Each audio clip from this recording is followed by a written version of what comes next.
Hello दोस्तों, मैं VP cartoon के साथ हूँ। मेरा चैनल को प्लीज सब्सक्राइब कर दो और मुझे सपोर्ट करो ना। थैंक यू दोस्तों। तीन बहनों की लालची भाभी। करिश्मा, रेशमा और मनीषा तीन बहनें हैं। उनका एक भाई भी है, मयंक। बहनों को बहुत प्यार करता है, लेकिन मयंक की पत्नी सविता इस मामले में मयंक से बिल्कुल ही अलग है। वो अपनी ननदों का जितना बुरा कर सकती है उतना बुरा करती ही रहती है। ननदों पर हुक्म भी चलाती है। करिश्मा, करिश्मा, तुमने अभी तक नाश्ता नहीं बनाया? तुम्हारे भैया को ऑफिस जाने में देर हो रही है। हाँ भाभी, बस अभी बनाती हूँ। करिश्मा, तुम ये ढीलापन छोड़ दो। कल को पराये घर जाना है। वहाँ अगर तुम इस तरह से काम करोगी तो लोग क्या कहेंगे कि माँ ने और भाभी ने कुछ सिखाया नहीं। और तुम्हारी दोनों बहनें कहाँ हैं? अब रेशमा मार्केट गई है और मनीषा सो रही है। क्या? सुबह के 8 बज रहे हैं और ये महारानी अभी भी सो रही है? ये कहते हुए सविता अपनी सास दुर्गा देवी के पास जाती है। माँ जी, देख रही हो अपनी बेटियों के तौर तरीके? क्या हुआ बहू, सुबह सुबह क्या कर दिया मेरी बेटियों ने? अरे एक तो अभी अभी उठकर किचन में गई है, दूसरी सुबह सुबह बाहर चली गई और तीसरी अभी तक सो रही है। क्या करूं मैं इन तीनों का? मैं तो परेशान हो गई हूँ। जा जाकर उठा उससे और रेशमा से मैं बात करती हूँ। सविता सीधा मनीषा के कमरे में जाती है और उससे कहती है, महारानी जल्दी उठो, सूरज सर पर आ गया है। भाभी थोड़ी देर और सोने दो ना, मैं रात को लेट सोई थी। वो क्या ना, यूनिट टेस्ट चल रहे हैं। शराफत से उठती है या नहीं, या फिर पानी की भरी बाल्टी डालूं तेरे ऊपर? नहीं भाभी, मुझे बिस्तर में नहीं नहाना, उठती हूँ मैं। मनीषा जल्दी से उठकर बाथरूम में चली जाती है। सभी आराम से बैठकर नाश्ता कर रहे होते कि तभी रेशमा बाजार से हाथ में सामान लिए आ जाती है। रेशमा को देखते ही सविता उस पर बरस पड़ती है। लो, आ गई महारानी। ऐसा भी क्या सामान लाना था जो सुबह आंख मलते ही बाजार की तरफ रवाना हो गई? भाभी, कल आप ही तो चीख रही थी कि घर का सारा सामान मुझे ही लाना पड़ता है, घर में किसी को भी किसी काम से कोई लेना देना नहीं है। अब मैं बाजार जाकर सामान ले आई तो आपको इस बात से भी तकलीफ हो रही है? देख रही हो माँ जी, अपनी बेटी की जुबान कैंची से भी तेज चलती है। और मयंक, आप तो कुछ कहेंगे नहीं अपनी लाडली बहन को। रेशमा, अपनी भाभी से ऐसे बात नहीं करते। चलो माफी मांगो। भैया, मैं क्यों माफी मांगू? आप भाभी से बोलिए ना कि हम पर कम हुक्म चलाया करे। हम इस घर की बेटियां हैं और आपकी पत्नी की ननद है, नौकरानी नहीं। लो कर लो बात। इनकी भलाई के लिए कुछ भी बोलो तो इन्हें बुरा लग जाता है। इस घर में यही इज्जत है मेरी। देख लो माँ जी, आपकी बेटी किस लहजे में मुझसे बात कर रही है। सविता वहां से चली जाती है। मयंक को बहुत गुस्सा आता है, वो भी वहां से चला जाता है। फिर करिश्मा रेशमा को समझाती है, रेशमा, तुम्हें भाभी से माफी मांग लेनी चाहिए थी ना। लेकिन दीदी, मैंने कुछ किया ही नहीं, तो मैं माफी क्यों मांगू?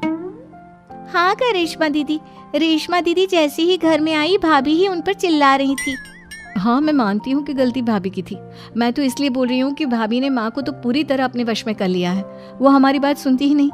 मयंक भैया हमारे लिए हमेशा खड़े रहते हैं, इसलिए उनकी बात का मान तो तुम्हें रखना चाहिए था ना। कोई फायदा नहीं दीदी, कुछ दिनों की बात और है, भाभी उन्हें भी हमारे खिलाफ भड़का देंगी। फिर वो भी माँ की तरह हमारी किसी बात का विश्वास नहीं करेंगे। इसी तरह सविता अपनी तीनों ननदों को किसी न किसी बात पर परेशान करती रहती थी। एक दिन मयंक अपनी तीनों बहनों के लिए गिफ्ट लाया। करिश्मा, ये तुम्हारे लिए हार का सेट। रेशमा, तुम्हारे लिए सुंदर सी ड्रेस।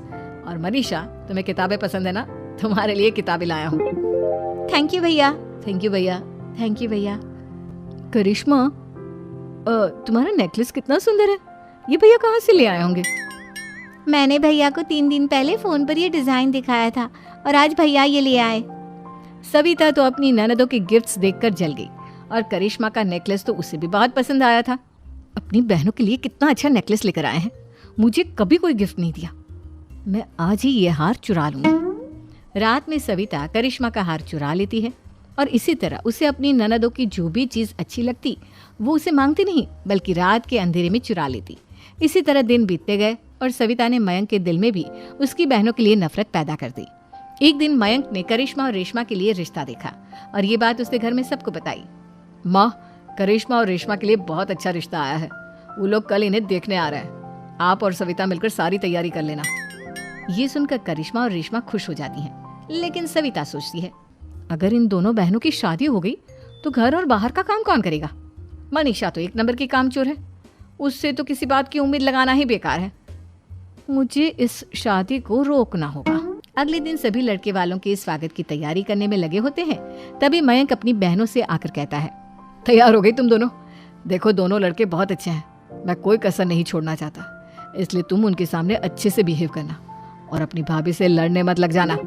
करिश्मा, तुम वो नेकलेस पहन लो ना जो मैं तुम्हारे लिए लाया था। भैया मैं बहुत देर से वो नेकलेस ढूंढ रही हूँ, लेकिन मुझे मिल ही नहीं रहा। क्या तुमने नेकलेस खो दिया? तुम्हें पता भी है वो कितना महंगा था? तुम कोई काम ढंग से नहीं कर सकती। मयंक गुस्से में वहां से चला जाता है। थोड़ी देर बाद लड़के वाले भी आ जाते हैं। वो दोनों बहनों को पसंद कर लेते हैं और रिश्ता पक्का हो जाता है। लेकिन सविता के दिमाग में तो कुछ और ही खिचड़ी पक रही थी। वो पंडित जी के पास करिश्मा की कुंडली लेकर जाती है और उन्हें पैसे देकर करिश्मा की कुंडली बदलवा देती है। जब लड़के वालों के पास करिश्मा की कुंडली जाती है तो वो दुर्गा को फोन करते हैं। बहन जी, हमने करिश्मा की कुंडली अपने पंडित जी को दिखाई थी। आपकी बेटी की कुंडली नहीं बल्कि दोषों का पिटारा है। देखिए, मैं और मेरे पति इन सब बातों में बहुत विश्वास करते हैं, इसलिए हम आपकी बेटी से अपने बेटे की शादी नहीं करा सकते। इस तरह करिश्मा का रिश्ता टूट जाता है और सभी घर वालों को बहुत दुख होता है। अब कविता सोचती है, चलो करिश्मा का तो रिश्ता टूट गया, अब रेशमा का भी रिश्ता तोड़ना है। क्या करूं? अब सविता आवाज बदलकर किसी अननोन नंबर से रेशमा के होने वाले ससुराल में फोन करती है। हेलो, मैं कौन हूँ कौन नहीं ये आपके लिए जानना जरूरी नहीं, बस इतना सुन लो कि रेशमा का 2 साल से किसी के साथ अफेयर चल रहा है। बस रेशमा का रिश्ता तोड़वाने के लिए सविता का इतना कहना काफी था। अब रेशमा का भी रिश्ता टूट गया। मयंक और दुर्गा देवी ने रेशमा को खूब खरी खोटी सुनाई और उससे बार बार उस लड़के के बारे में पूछने लगी। आप दोनों मुझे क्यों परेशान कर रहे हो? अरे कोई लड़का होगा मेरी लाइफ में तो मैं बताऊंगी ना, जब कोई है ही नहीं तो कहाँ से लाऊं मैं कोई लड़का? तो तेरे होने वाले ससुराल वालों को फोन किसने किया था? माँ, मैं नहीं जानती किसने फोन किया था, मैं सच कह रही हूँ। मैं तो पहले ही कह रही थी इसकी लगाम खींच कर रखो, लेकिन मेरी सुनता ही कौन है। आप चुप रहिए भाभी, ये सब आपका ही किया धरा है। अब तीनों बहनों को विश्वास हो जाता है कि ये सब उनकी भाभी ही कर रही है। तीनों बहनें अपनी भाभी को सबक सिखाने के लिए एक वकील कर लेती है और घर में हिस्सा मांगना। देखो भैया, माँ बाप की जायदाद में जितना बेटों का हक होता है उतना ही बेटियों का, इसलिए इस घर के 4 हिस्से होंगे और हमें अपना हिस्सा चाहिए। मैंने तुम्हारे लिए क्या क्या नहीं किया और तुम इस घर में हिस्सा मांग रही हो? भैया, आप और माँ हम बहनों की कोई बात नहीं सुनते हो और भाभी हमारी शादी नहीं होने देगी क्योंकि उन्हें लगता है कि आप हमारी शादी में ज्यादा पैसा लगाओगे और उन्हें हम जैसी फ्री की नौकरानी कहाँ मिलेगी। तो हम भाभी के साथ तो रह नहीं सकते, हम बहनों को अपना हिस्सा चाहिए। अरे तुम्हें शर्म आनी चाहिए अपनी भाभी पर ऐसा इल्जाम लगाते हुए। वो तुम्हारे बारे में कितना सोचती है। हाँ माँ, भाभी हमारे बारे में बहुत सोचती है, दिन रात बस यही सोचती रहती है कि किस तरह से अपनी तीनों ननदों को परेशान करूं और कभी मुझे पढ़ने भी नहीं देती। दोनों बहनों का रिश्ता भी तो इन्होंने ही तोड़वाया है और रात में हमारे कमरे में आकर हमारी चीजें भी चुराती हैं। इसी तरह सविता की तीनों ननदें अपनी बात पर अड़ी रही। अब कोर्ट में तारीख भी शुरू हो गई। जब सविता को लगा कि उसकी तीनों ननद इतनी आसानी से नहीं मानने वाली, तो उसने अपने पति और सास को सारी सच्चाई बता दी और अपनी तीनों ननद से माफी मांगी। मयंक और दुर्गा को भी अपनी गलती का एहसास हो गया। अब सविता खुद करिश्मा और रेशमा के लिए अच्छा रिश्ता ढूंढती है और उनकी शादी करवाती है।